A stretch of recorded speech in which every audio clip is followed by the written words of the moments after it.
Buen día, martes 18 de enero del 2022. Hoy, como hace mucho tiempo ya, en nuestro segmento En Alas del Conocimiento, tenemos la presencia siempre agradable de alguien que para este proyecto comunitario es emblemático, el doctor Jico Vega.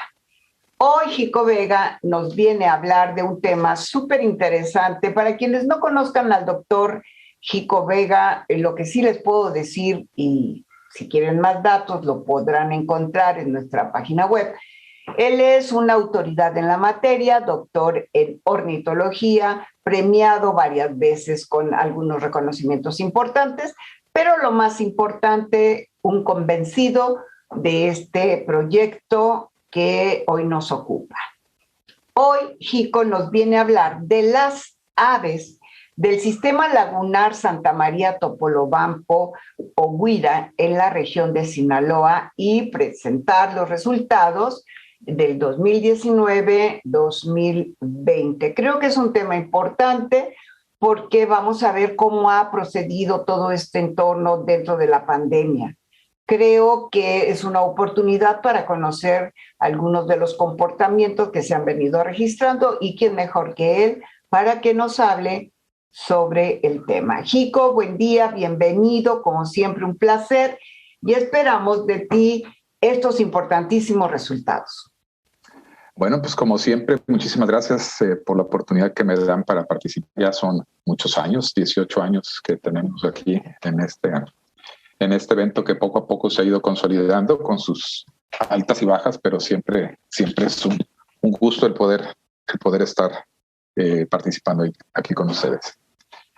Pues sí, si me permiten, quisiera iniciar esta charla con un trabajo que hicimos y que quedó, pues, no inconcluso, sino que está a la espera de algunos fondos económicos para continuar con él, pero yo lo considero importante porque es el primer trabajo que se realiza en esa zona del norte de Sinaloa, en un sitio Ramsar, que había estado abandonado por diversos factores. Entonces, si me permiten, pues voy a compartirles la presentación y podemos pues iniciar con esta charla, ¿no? Vamos a poner esta. Lo que ustedes, en esta primera diapositiva, pues estoy dando los compañeros que trabajaron en campo, que fueron Lorenzo, Isaín, Manuel Groselet y Elsa. Las fotos, todas las fotos que ustedes van a ver en esta presentación son de Manuel Groselet, un ornitólogo francés que también ha estado participando en este festival con algunas pláticas, ¿no?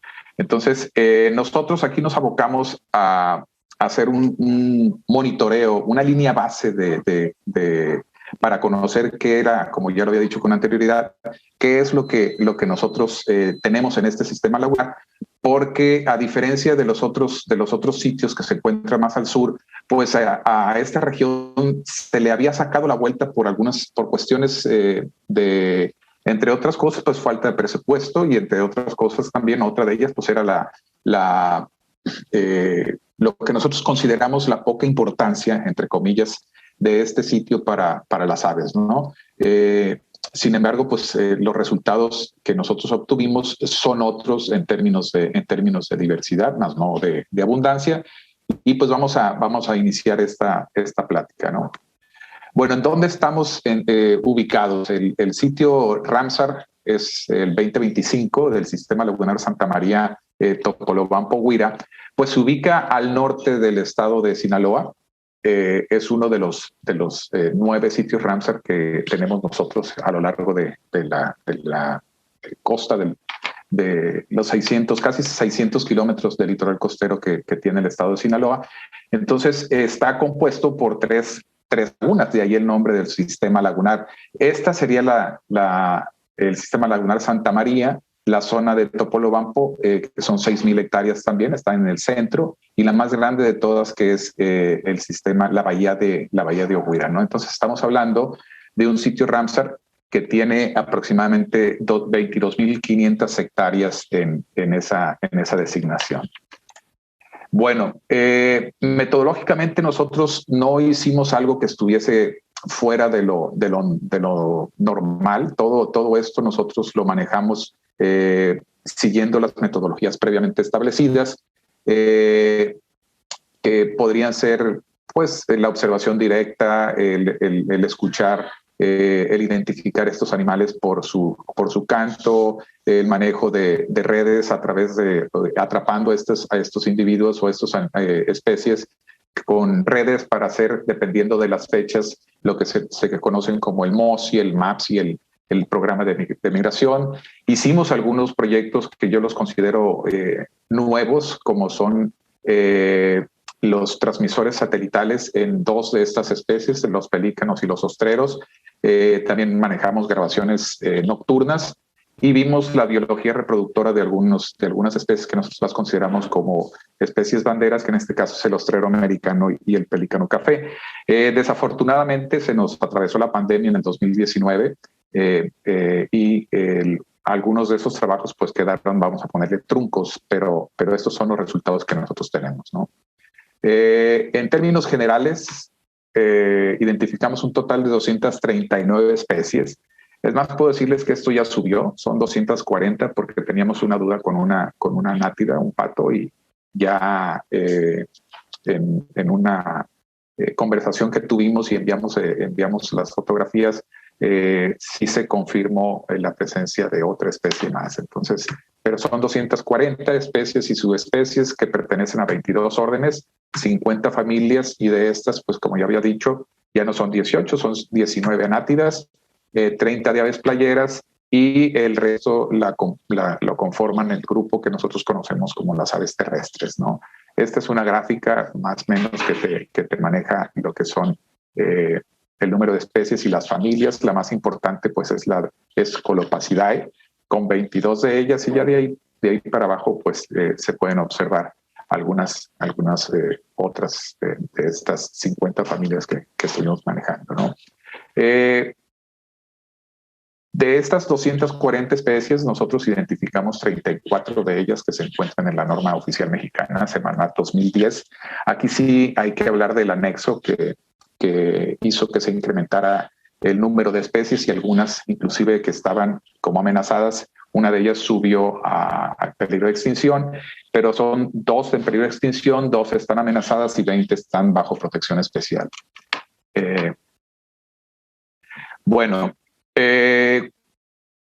Parte de este trabajo comprendió también el manejo de lo que son el monitoreo de nidos que nosotros estábamos pretendiendo realizar. Aquí es importante mencionar que sí nos pegó un poco lo de la pandemia, en el sentido de que pues las autoridades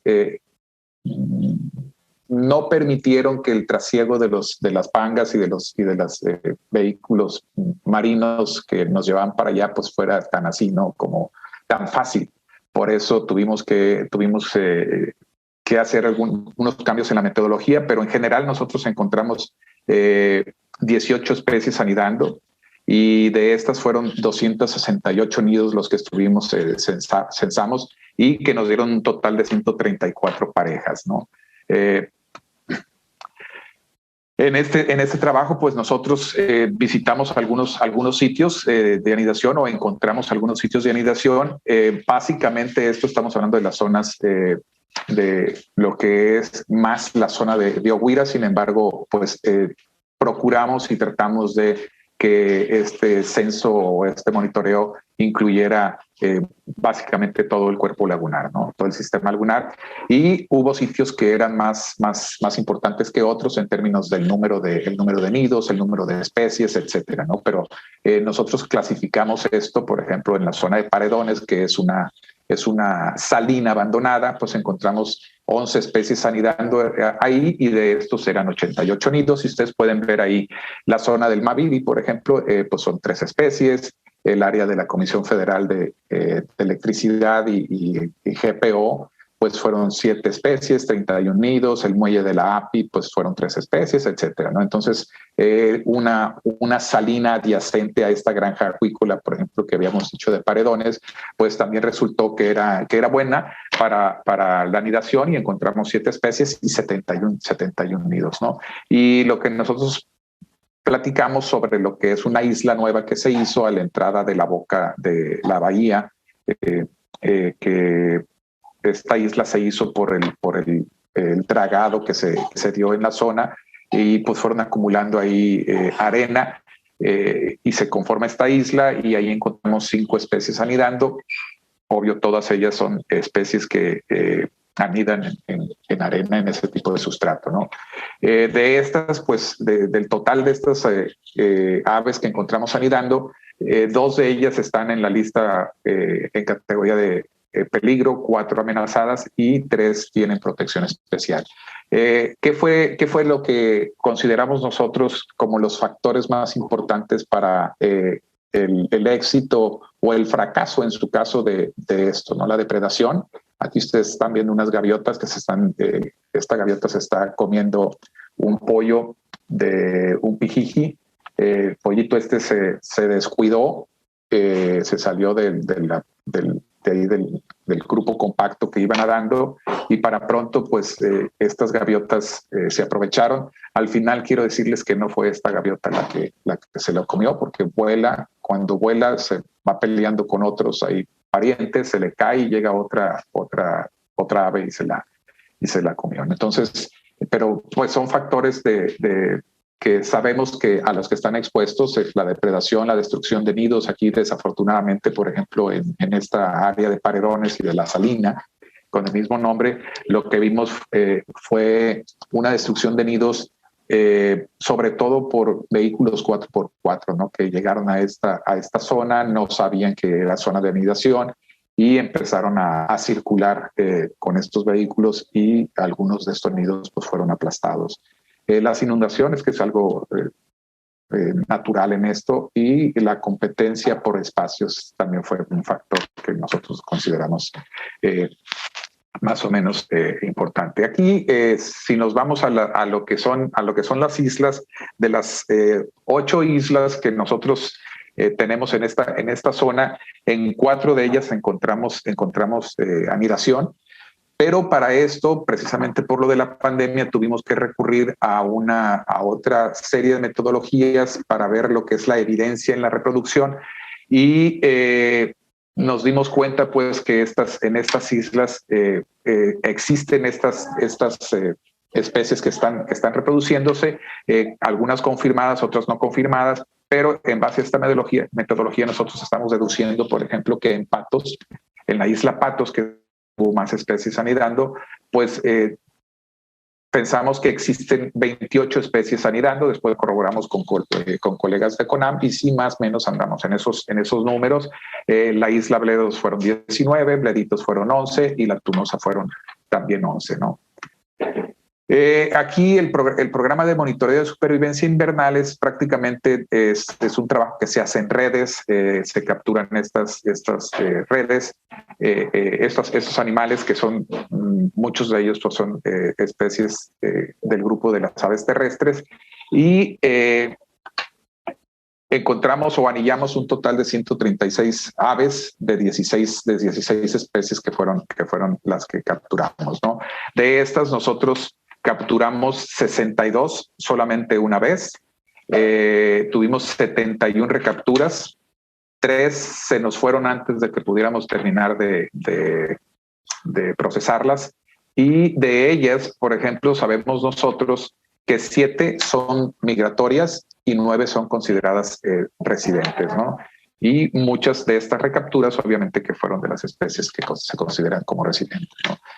Sabemos de que existe cierta fidelidad a estos sitios. Por ejemplo, esta especie, que es el chipe de manglar, pues nosotros tuvimos una recaptura de 21 individuos, y las estancias las calculamos entre la fecha de la primera captura y la fecha de la última recaptura. Por ejemplo, pues sabemos de individuos que prácticamente estuvieron todo el año en el mismo sitio, con 242 días en promedio a otros que estuvieron también 92 días, pero en general podemos nosotros decir que esta especie, Setophaga petechia, o el chipe de manglar, es una especie que es residente sobre todo a este tipo de ecosistemas, ¿no? En las zonas de manglares.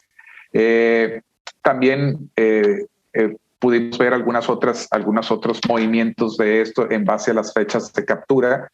Por ejemplo, nosotros sabemos que en el mes de noviembre, pues es un mes relativamente buena para esta especie, el chipe oliváceo, ya que pudimos capturar nosotros en total de 11 individuos en 11 individuos en este mes.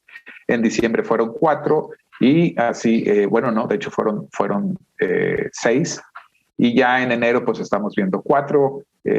Y probablemente aquí lo que nosotros estamos viendo es de que esta especie en particular pues tiene su fase migratoria en este mes, pero ya no es tan común en la migración hacia el norte, ¿no? El MAPS es otro monitoreo. Aquí es importante que nosotros establezcamos que estos 3 monitoreos de los que voy a hablar ahorita, el monitoreo de varían con la fecha, o sea, las fechas son lo que marca si es el MOSI, si es el de migración o si es el MAPS. Y en este caso nosotros es el de supervivencia de adultos, y podemos nosotros ver que capturamos 159 aves de 15 especies, y 11 fueron consideradas como residentes y 4 fueron migratorias. Las más comunes fueron estas 3 que nosotros estamos viendo aquí, y tuvimos 30 recapturas, ¿no? Entonces, cuando nosotros hacemos estos trabajos, pues el manejo de los mismos pues implica el tratar de determinar el sexo, la edad, cómo llegan las plumas, las condiciones en que llegan, dependiendo del cómo estén las plumas, pues ya sabemos si es residente o si no es residente, si viene, en qué condiciones viene, porque también los pesamos, les tomamos fotos, les sacamos una pluma, porque teníamos un permiso ahí para hacer un proyecto internacional, etcétera, ¿no? Pero aquí vimos pues cómo se fueron incrementando conforme la temporada de reproducción fue pasando. Pues vimos que los jóvenes al momento de eclosionar pues fueron subiendo, ¿no? O sea, el número de juveniles que se atraparon pues se incrementó conforme pasaron las fechas o los meses. Ahora aquí, por ejemplo, hay un dato curioso que se puede considerar en este proyecto de migración. Si ustedes se fijan aquí, en la parte de arriba de esta gráfica podemos ver que estas especies son relativamente comunes. Este chipe de manglar y la Zonotrichia, pues estamos viendo que las encontramos aquí como la más común. Y si nos vamos a esta, entonces esta, por ejemplo, la Setophaga, como una de las especies más comunes en las 2 fechas que nosotros hicimos este proyecto, este monitoreo, que el primero es entre el 14 de agosto y el 6 de noviembre del 2020, y lo hicimos nosotros el 14 de marzo y el 31 de mayo. Entonces aquí lo que podemos ver es que cambia, sobre todo las especies que ya no son tan comunes en estas fechas. ¿Qué es lo que pasa, por ejemplo, con esta passerina, el colorín 7 colores? Lo encontramos nosotros en esta migración de otoño, pero ya no lo encontramos aquí, ya no lo capturamos aquí. Entonces, ¿qué quiere decir? Que esta especie sí utiliza la zona durante el invierno para esta migración, pero ya en su regreso a los sitios de reproducción al norte, pues probablemente se vaya por la sierra o se vaya por otro lugar, pero por esta zona costera, esta especie en particular no pasa. Y esos son datos pues que se tienen que corroborar un poco más adelante, ¿no? ¿Qué tanto es la fidelidad que ellos tienen a estos sitios, especialmente durante la migración? Aquí fue, por ejemplo, también el trabajo de monitoreo nos dio como resultado pues que extender el área de distribución de esta especie, ¿no? El chipe, el video ojos blancos, pues es una especie que, como ustedes pueden ver la distribución de ellos se orienta más hacia la zona del Golfo de California y nosotros lo encontramos en este punto. ¿Qué andaba haciendo ahí? Pues quién sabe, pero es el primer registro para el estado de Sinaloa. Entonces, también hay otro tipo de monitoreo que es el de puntos de conteo. Aquí básicamente lo que hicimos es, tú te vas a un transecto específico a cada 200 metros, tienes un periodo de 10 minutos o 5 minutos dependiendo de el tipo de monitoreo que estés haciendo, y en ese tiempo cuentas lo que veas, ya sea por observación directa o en este caso también por el canto de las aves. Y si te pasas ya a los 10 minutos, un segundo, pues esa que identificaste después, pues ya no es válida, ¿no? Entonces la metodología es aquí relativamente, también es muy estricta. Se identificaron 168 especies de 20 órdenes, 41 familias, y 18 de estas especies están dentro de la norma oficial. Vemos pues que hay 18 de estas especies, nosotros las consideramos como abundantes, 63 fueron comunes, 26 fueron moderadamente comunes y las no comunes fueron 30 y las raras fueron 31, pero aquí también podemos nosotros ya tener más o menos unas gráficas sobre los procesos de migración que se tienen, ¿no? Entonces estamos viendo nosotros que este sitio es probablemente utilizado como sitio de pasada de estas especies en el otoño, ¿no? Cuando migran de norte a sur, utilizan este sitio y ya no es tan utilizado tan fuertemente durante la migración de sur a norte. Bueno, también nosotros manejamos otro tipo de monitoreos, que es el monitoreo de aves acuáticas. Aquí es otro grupo de aves. Esto también se hizo más o menos con un transecto por la zona de la bahía. Aquí utilizamos pangas y encontramos pues un registro de 62 especies, de ellas 11 se encuentran en la norma oficial mexicana, y podemos ver nosotros en esta gráfica, por ejemplo, que probablemente este pico de especies que se encontraron aquí, de la riqueza de especies que se encontraron en febrero, se deba a que estas aves utilicen este sitio como sitio de reproducción, ¿no? Entonces se quedan durante la reproducción y bajan. O en su caso también podría ser por las fechas de que sean especies que están migrando hacia el norte, que es de hecho es lo más seguro que haya sucedido aquí. Me equivoqué, perdón. Esto es la migración de sur a norte, que también la utilizan esta zona, estas aves acuáticas. Este es un proyecto que nosotros hicimos de la grabación de los cantos o de los sonidos, sobre todo en lo que es la migración nocturna de estas aves. Aquí tuvimos un problema porque originalmente cuando hicimos el primer monitoreo fue antes de la pandemia, y utilizamos un edificio que estaba ahí en Gas y Petroquímica de Occidente, que fue la empresa que pagó por este estudio, y ya con la pandemia pues tuvimos que movernos hacia el techo de la casa que se rentó, que ya estaba en una zona poblada, ¿no? Entonces los trabajos que se hicieron, pues como son relativamente nuevas estas especies, porque este trabajo es el primer trabajo que se hace en el noroeste de México, creo yo, en donde se hace esta grabación de aves nocturnas, y pudimos identificar algunas de ellas, 16 especies del total de las que nosotros capturamos. Hubo otras que pues ni siquiera pudimos, no sabemos todavía cuáles especies son, porque no hay mucha información al respecto, ¿no? Aquí el programa de recapturas visuales, pues te permite a ti el saber si las aves que tú estás anillando, en este caso, ustedes pueden ver aquí un anillo que es el 3CT, color verde, que nos permiten a nosotros saber si esta zona es utilizada por especies, por individuos que vienen migrando, ¿no? Y si encontramos nosotros algunos individuos que utilizan esta zona en sus pasos migratorios, ¿no? Pero nosotros lo que encontramos aquí fueron, pues, recapturamos visualmente 19 especies de un total de 429 observaciones que se tuvieron. De ellas, 3 especies se consideran del grupo de las aves playeras y 6 especies se consideran del grupo de las aves acuáticas, ¿no? Esto es solamente uno de los ejemplos de lo que nosotros tuvimos aquí. Pero sí ya encontramos cierta conectividad, ¿no? ¿Y qué es lo que haces? Pues básicamente con los binoculares observas para ver si encuentras estos animales y posteriormente utilizas una cámara, un fotolente más o menos decente, para enfocarla y tratar de ver el número del anillo alfanumérico que tienes, ¿no? Entonces aquí estas son...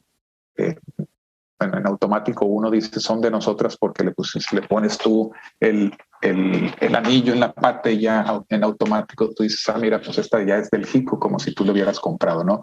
Pero estas, por ejemplo, estas externas se anillaron en el estado de Oregon, algunas de ellas, y esta información nosotros la enviamos al centro de anillado de Estados Unidos y ya nos dijeron inclusive las fechas en que fueron anilladas.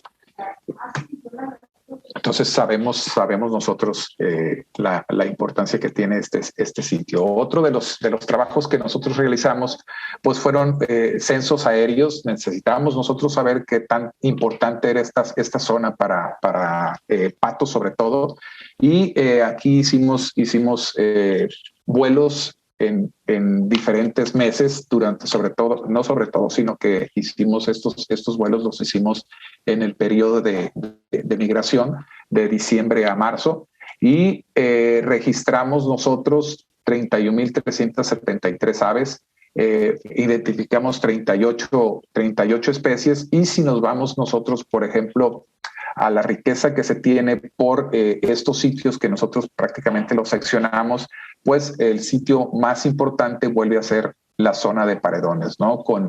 En estos 5 vuelos, pues pudimos nosotros observar que la riqueza de especies llegó la más alta, que fue de 30 en uno de estos censos.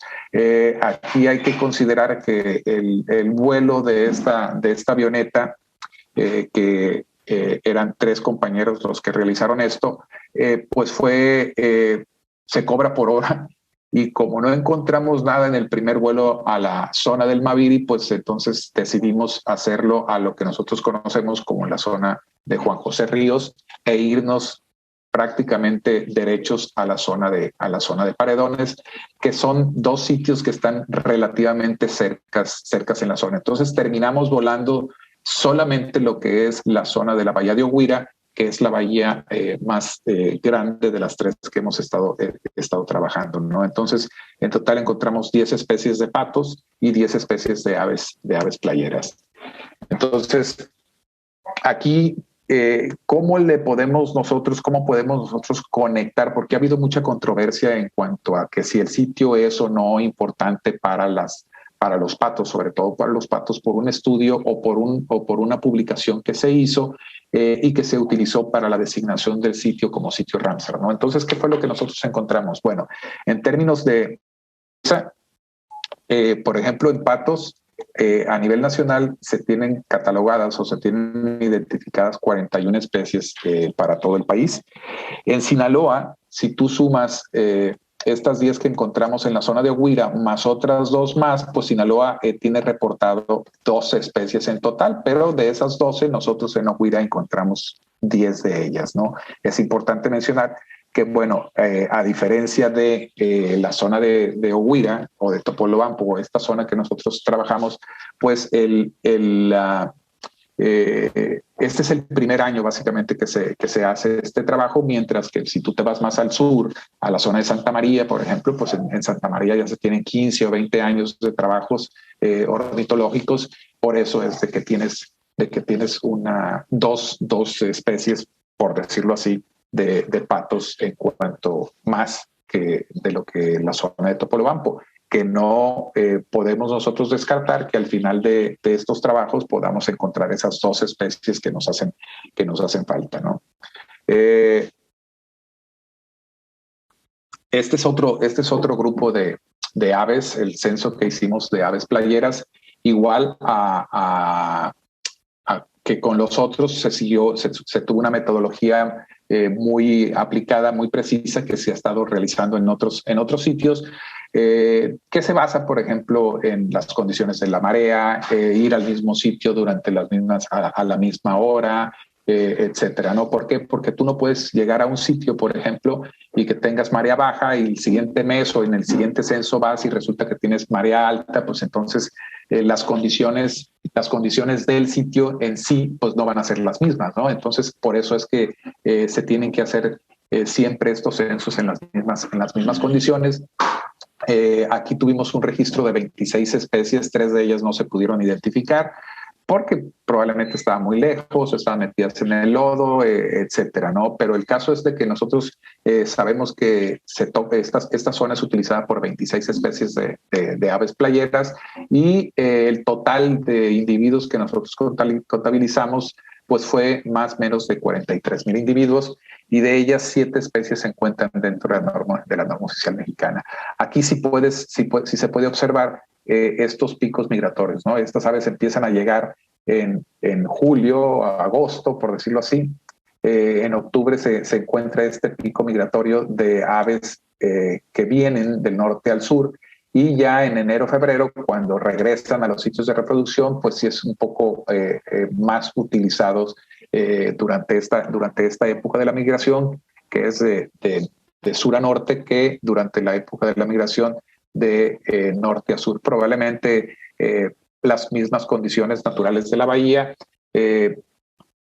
hacen que estas aves, pues vamos a ponerle entre comillas, brinquen la zona de Topolobampo y no la utilizan, ¿no?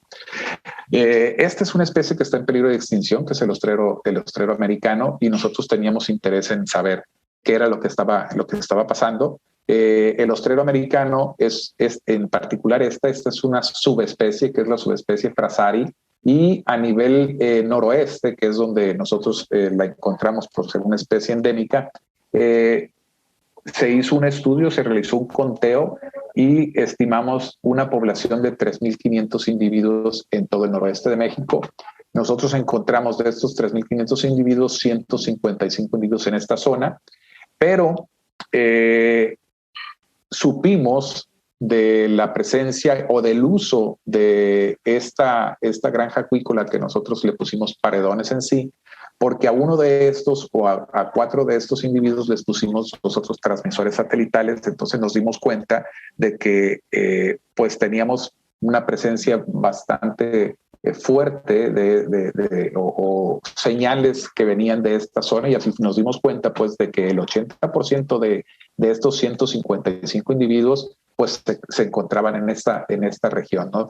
Pero que era lo que también vimos de que era utilizada también como dormidero. ¿Por qué? Pues porque ahí en esa zona los mismos de estos bordos que tiene esa granja acuícola les servían para guarecerse del viento, por ejemplo, ¿no? Pero también hicimos un estudio porque sabemos que estos individuos se reproducen en la zona por ser endémicos, y encontramos 132 nidos. Algunos de ellos podrían ser repuestos en esta zona. En este caso no incluimos los repuestos. Quiere decir que si alguno de estas parejas tiene algún problema al inicio de la reproducción, pues usualmente vuelven a poner, ¿no?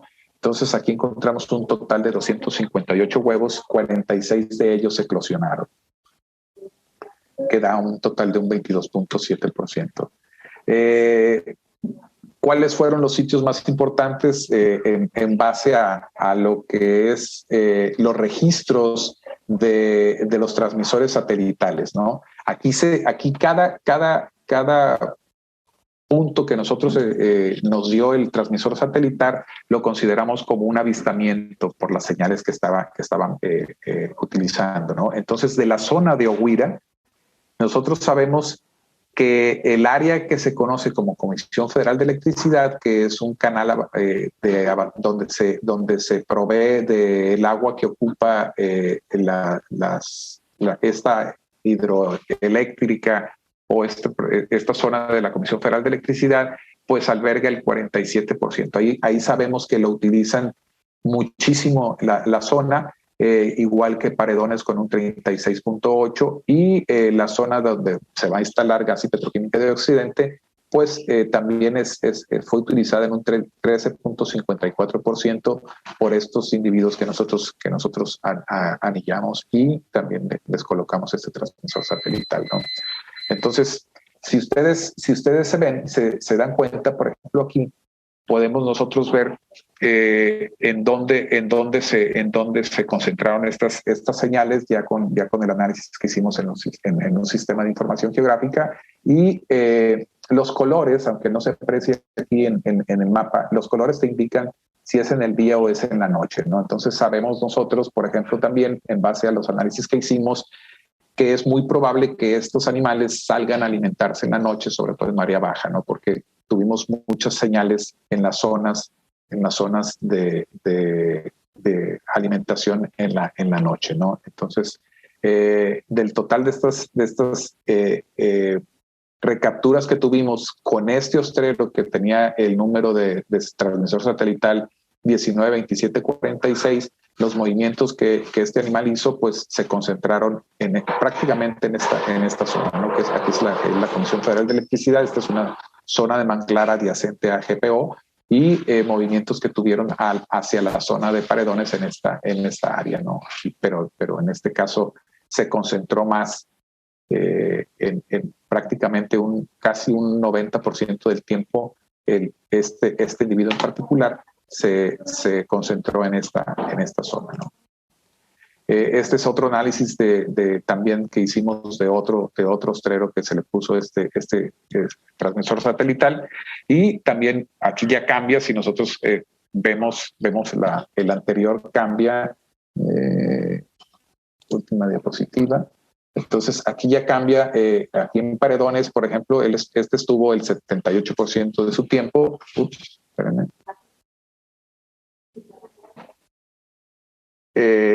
Y aquí en particular, por ejemplo, mientras lo utilizó casi el 10%, este individuo pues fue más fiel a la zona de Paredones con un 78%, ¿no?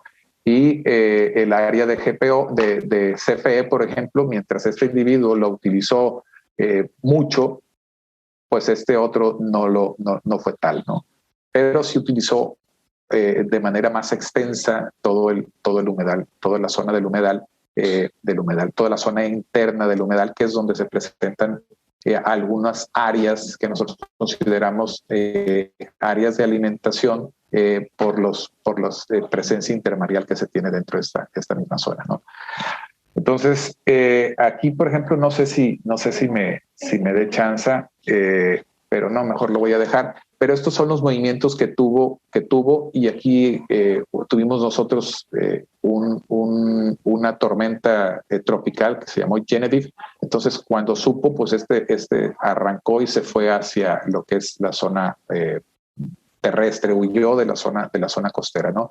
Pero tú puedes ver este movimiento de este ostrero. Prácticamente pues hizo una carretera de la zona de la CFE hasta lo que es la zona de la granja acuícola de la zona de Paredones, ¿no?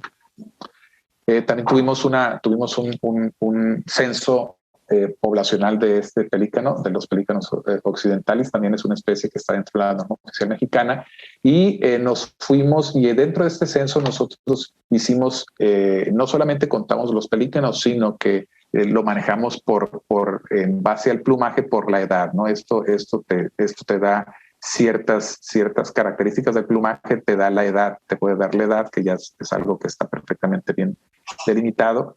Por ejemplo, pues estos son adultos en etapa reproductiva, y si ustedes se fijan aquí, pues tiene esta zona roja como parte de su atrayente, la zona de la cula, y en estas pues no se encuentran, ¿no? Entonces sí se pueden observar esos mudas conforme se van entrando en edad, ¿no? Entonces el censo poblacional tuvimos un promedio de 737 individuos. De estos, pues 271 son adultos o fueron adultos, subadultos en etapa 2, 177, adultos reproductivos en 104, los juveniles en 84, y así van bajando, ¿no? El éxito reproductivo que nosotros manejamos en esta zona, sobre todo en la isla de Veledos, que fue donde se concentró la reproducción de estos aves en particular, pues nos dan en estos plots, hicimos 2 plots, tuvimos en el plot 1, por ejemplo, 95 nidos, el éxito de nidación fue 55, sacaron 115 pollos, por lo que el tamaño de la nidada en promedio ponen 2.6 huevos por nido o por pareja, y da estos resultados, ¿no? El número de pollos fueron 22 y el éxito de anidación fue más bajo que el del plot número 1. En total, pues estos son los promedios que se tuvieron, 143 nidos, que fueron los que censamos, con un tamaño más o menos de 2.59 huevos por nido, y fueron un total de 137 pollos los que se tuvieron. También los censos, pues si ustedes se fijan, utilizamos una información proporcionada por el doctor Eduardo Palacios en el 2018, mientras que ellos tuvieron en julio un conteo de 1,927 pelícanos, nosotros encontramos o contabilizamos casi 1,000 menos. Y en términos generales podríamos nosotros decir que los censos del 2018 pues fueron mayores que los que nosotros tuvimos, acotando también que prácticamente fueron las mismas rutas las que se hicieron, ¿no? Debido a la coordinación que nosotros tenemos. Ahora, a estos individuos también nosotros les colocamos transmisores satelitales, y por ejemplo este J1A de marzo a mayo voló 758 kilómetros dentro de lo que es la bahía de Oguira. El pelícano con el transmisor satelital, o con que le colocamos un transmisor satelital, y que la numeración del anillo que le colocamos es la A3A, voló 3,058 kilómetros, fue fiel, vamos a ponerle así, a la zona de la bahía de Oguira. Sin embargo, sí voló hacia el sur, en esta parte de lo que es la bahía de Santa María. Hay una colonia de pelícanos, probablemente fue a coquetear, quien no puede decir, a esta zona, ¿no? Pero básicamente esto fue lo que utilizó. Lo que sí tuvimos también un pelícano que fue muy, muy vago. Le colocamos nosotros el transmisor satelital, y este individuo voló hacia el norte, llegó a la zona de Guaymas, luego cruzó a la zona de Guerrero Negro para bajar hasta lo que es la bahía de Magdalena, se quedó ahí, y después supimos que cruzó otra vez hacia la zona de Sonora y llegó hacia la zona de Topolobampo después, probablemente también a reproducirse, ¿no? Entonces sí hay movimientos entre la zona continental y la zona de la península, al menos en pelícanos, ¿no? Pues ya estamos nosotros aquí manejando ciertos aspectos de lo que es el cómo podemos implementar ciertas acciones de conservación en la zona, y habría que manejar pues el trabajo en zonas ejidales, que son los que tienen muchas de las tierras que se están ahí, muchas inclusive a las 2 sierras que encierran esta bahía en la zona de Oguira, pues son zonas ejidales, por lo que se tiene que trabajar ahí. Hay fondos concurrentes que estamos buscando, necesitamos buscar concesiones federales, ver cómo podemos manejar las islas, aunque estas islas pues son áreas naturales protegidas, pero de todos modos se podría manejar. Habría que buscar convenios de conservación en la zona de Paredones. ¿Por qué? Pues porque en Paredones estamos nosotros dándonos cuenta que es una granja acuícola abandonada que con cierto manejo podríamos nosotros a lo mejor, entre otras cosas, pues favorecer, por ejemplo, la presencia de más aves playeras durante el invierno, y incrementar el éxito de reproducción del ostrero americano que anida en esas zonas si hacemos estas actividades de conservación, como el poner, por ejemplo, letreros informativos, tratar de restringir el acceso a la zona, entre otras cosas, ¿no? Hay que buscar cómo le podemos hacer para conservar las zonas de manglares que se encuentran adyacentes a esta planta, y el convenio que convenio con el derecho de vía con Ferronares, si no es un convenio, cuando menos informarles que la zona donde, por donde pasa el tren, el Chepe, Chihuahua al Pacífico, pues es una zona que tiene muchas especies de plantas que son consideradas como exóticas, ¿no? Tenemos el zacate búfel, el pino salado, etcétera, ¿no? Entonces, para hacer nosotros trabajos de restauración en la zona, ¿no? Estas son algunas de las medidas de mitigación que se propusieron para la construcción de esta planta, etcétera, ¿no? Entonces, básicamente, pues sí se están trabajando en lo que son la zona de Topolobampo en ciertos manejos que nos van a permitir eventualmente la conservación de la zona. Entonces, por ahorita, pues nosotros tenemos una